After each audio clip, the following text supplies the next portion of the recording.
धार्मिक मान्यताओं के अनुसार शरद पूर्णिमा के दिन प्रभु श्री कृष्ण ने यमुना के तट पर गोपियों के साथ महारास किया था।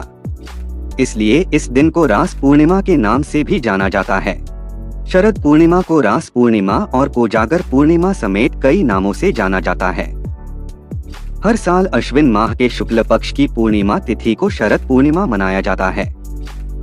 धार्मिक मान्यताओं के अनुसार शरद पूर्णिमा के दिन चंद्रदेव पृथ्वी के निकट आते हैं और मां लक्ष्मी भी धरती पर विचरण करती है। इसलिए इस विशेष दिन मां लक्ष्मी की पूजा अर्चना बेहद महत्वपूर्ण मानी जाती है। मान्यता है कि इससे धन से जुड़ी समस्याओं से छुटकारा मिलता है। ऐसा कहा जाता है कि शरद पूर्णिमा के दिन प्रभु श्री कृष्ण ने यमुना के तट पर गोपियों के साथ महारास किया था, इसलिए इसे रास पूर्णिमा कहा जाता है। आइए विस्तार से जानते हैं कि शरद पूर्णिमा का भगवान कृष्ण से क्या कनेक्शन है और महारास का रहस्य। शरद पूर्णिमा धार्मिक दृष्टि से बेहद महत्वपूर्ण पर्व है। इस दिन लक्ष्मी मां की पूजा अर्चना की जाती है।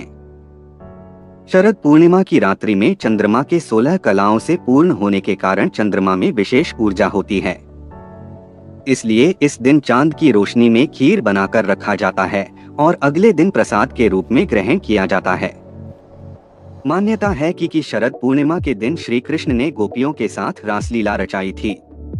यह लीला आध्यात्मिक प्रेम और भक्ति का प्रतीक माना जाती है।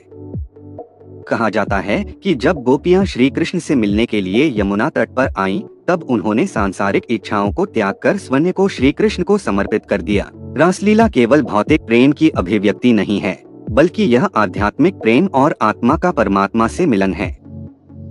गोपियों को आत्मा का प्रतीक और श्री कृष्ण को परमात्मा का प्रतीक माना जाता है।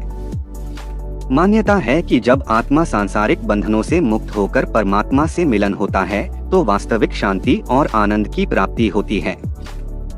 शरद पूर्णिमा के दिन रात को चंद्रमा की रोशनी में बाहर बैठना स्वास्थ्य के लिए लाभकारी माना गया है।